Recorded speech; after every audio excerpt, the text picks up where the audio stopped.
For centuries, the Baithak was the heart of Indian classical music, a space where the line between performer and listener disappeared. Where music wasn't played at you, it was shared with you. These gatherings, often hosted in homes, temples, or royal courts, created an intimacy that allowed artists to explore the full depth of a rag, to improvise, to respond to the energy in the room, to breathe with the audience. The Baithak is how Indian classical music lived for centuries, an intimate communion of artists and listeners where every rag, every tal was shaped in the moment by the mood of the room. Behind this door, the centuries old Baithak tradition is being revived. Not inside concert halls, but living rooms. Here, music isn't just heard, it's felt up close. The space is called Upstairs, and it's turning classical music from something distant and elite into something deeply personal, accessible, and most importantly, sustainable. See, just as how it's really interesting for the audiences to observe us that close in a Yeah. setting as a Baithak is. For us artists also, I think it feels very nice to stay so close to our audience and sing because it really feels like I'm sitting in my Riaz room, like this is my Riaz room. So it feels like I'm just sitting here and, practicing with my Tanpura. So that's the kind of vibe that, I feel. So even like the slightest improvisation that we do, or, the tiniest of the gamak that we do, or like a quick tan that we take, the flashes. So people are very receptive to it and they easily latch on to it. So the moment they say like, like a va or aha, so that is like a moment of great encouragement and endorsement to me as an artist.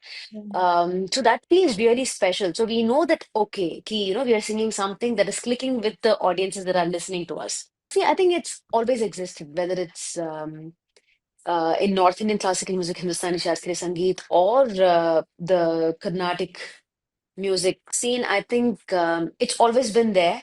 Earlier, probably, they used to do these in the temple pandals, and maybe it's a slightly larger gathering, but still that used to happen. And then even when weddings in South India, when weddings used to happen in houses, in those really palatial bungalows, concerts used to be happening like through the night.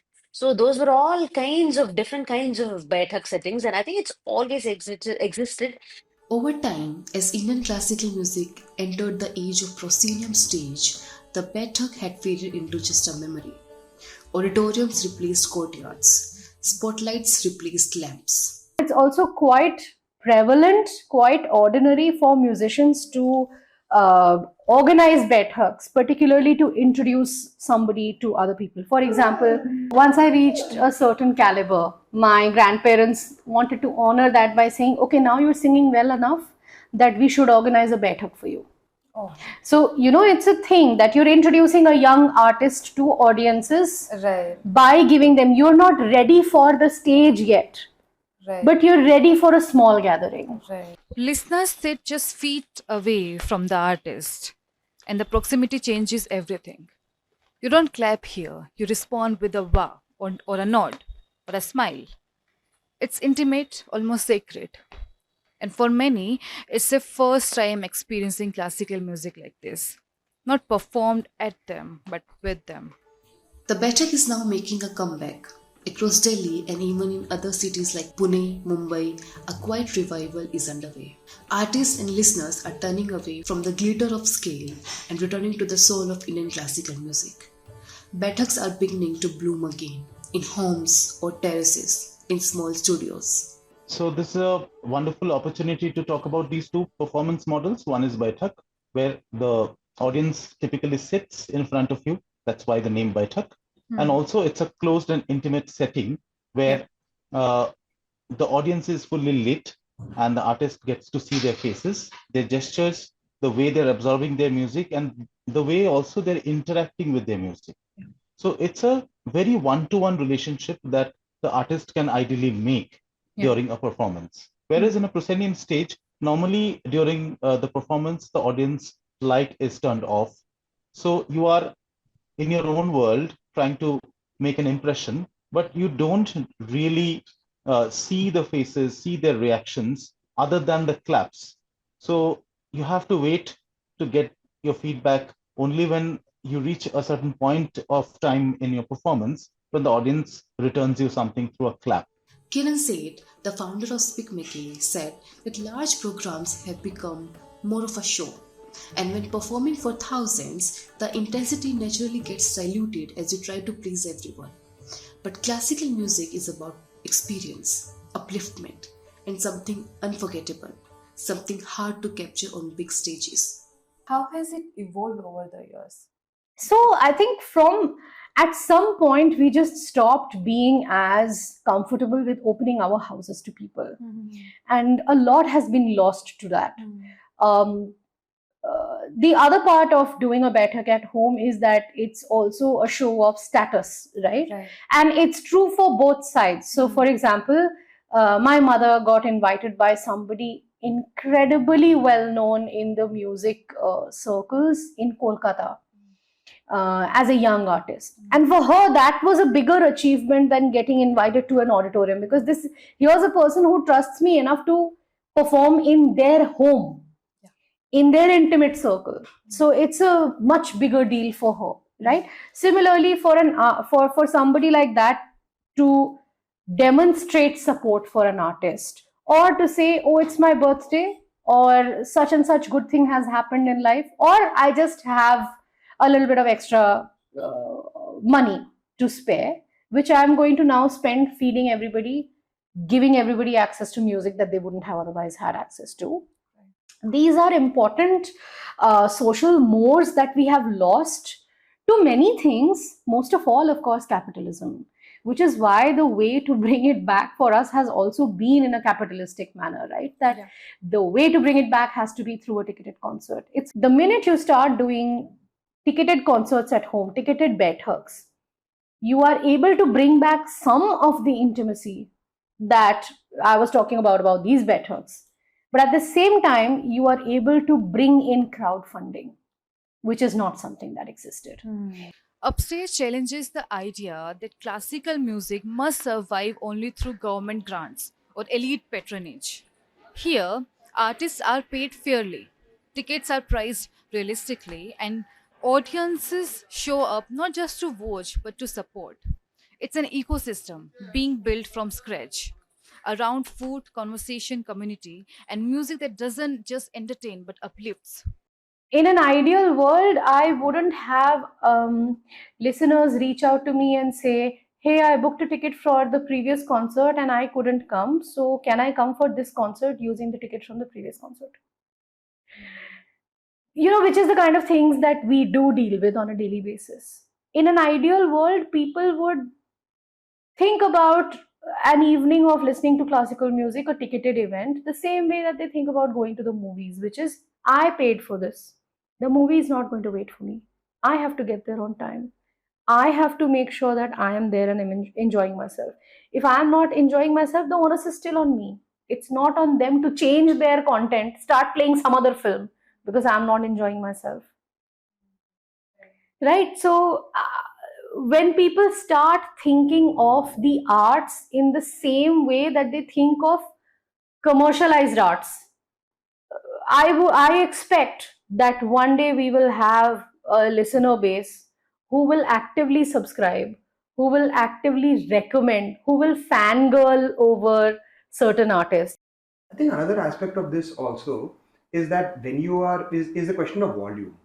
So when we're talking about having more listeners, having more discerning listeners, and what listeners can do as such, to support, it's to contribute to that volume in a certain sense. Like, I think that's one of the things that, when you go to first world countries and you see the music scenes over there and all, you will have live performance in practically every bar. You will have some sort of music facility in almost every restaurant, and those may not be the serious classical performances. But what happens is, because there's such a large music culture on a day-to-day basis in every venue, okay, there are then classical concert halls that are paid for by the entire community, because the entire community is invested in music as a whole. I had gone to visit my sister basically, and in the area where she lives, the town has about, in the UK, it has about 150,000 population. But there are at least 50 restaurants where you can go and listen to live music. There are 2 or 3 concert halls where you can go and attend classical music if you want to. I don't think there are that many facilities in large metropolitan cities in India sometimes, because at the low levels, it's not like every individual restaurant owner doesn't feel like, oh, I should put a little music. Or every cafe owner doesn't feel like I should have a mic and a amp over there and, have people play guitar once in a while, because those little things are actually what add up. Where you'd have traveling folk groups or even like people who used to be known in certain areas and they would regularly perform and the local people would support them, right? But those opportunities have dwindled, and especially for art forms like classical, that those opportunities are always dwindling. And that's what I feel like needs to also grow. So as listeners, you may not be someone who wants to maybe be a classical musician, but you are a listener, you own a restaurant, you feel free to make arrangements, and over time this will grow. In other niche genres, metal for example, this ecosystem already exists. There are ticketed gigs, merchandise, private sessions, exclusive recordings. Fans have ways to support what they love.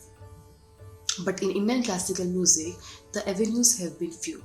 If you're not a part of the circuit, you're often not even aware that these performances exist. And even when you are, you might feel like you are not meant to be there. The widespread assumption that classical music is only for the trained, the initiated, the refined has quietly pushed curious listeners away. Even from day one, that Indian classical has no big money.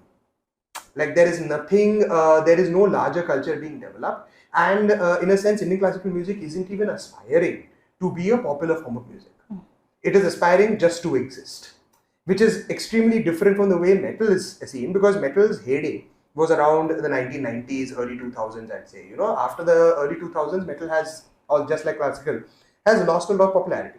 But the perception of the artists and all is not that, oh, we want to be able to somehow continue, keep the art form alive or something like that. That's not the way that the metal artists think. They're like, okay, we have got a few niches and let's really, go in depth into that niche, make it even more technical, make it even more challenging. And those people who like this will come to us. It may be a smaller market than say something like hard rock or, hard rock of course is also out of fashion now, but, even EDM and other such genres right now. But, the fact is that they are more concerned about trying to keep that particular population happy and also expand the audience through that method. If I was going to say, like, the biggest source of revenue in metal, right, is not the royalties on the music and all. Yeah. It is the concert attendance. But then going for a Paul Gilbert concert, for example, like he performs in the Mr. Big concerts in Japan. Okay, for most concert you will get for under $100 or so. Like, $100 is an expensive concert. Paul Gilbert concerts are $500, and still 10,000 people come. Yeah. Now, maybe it is not as much as, say, a Beyonce concert that has 60,000 people. But the fact is that they're like, no, I am charging this much because the technical value is that high. And I refuse to be paid less than this. Indian classical music was never meant to be locked away. It was meant to be lived. And now, slowly, it's finding its way back, and these Baithaks are playing an instrumental role. This is Sakshi Mehra reporting from Vasant Kunj, Delhi.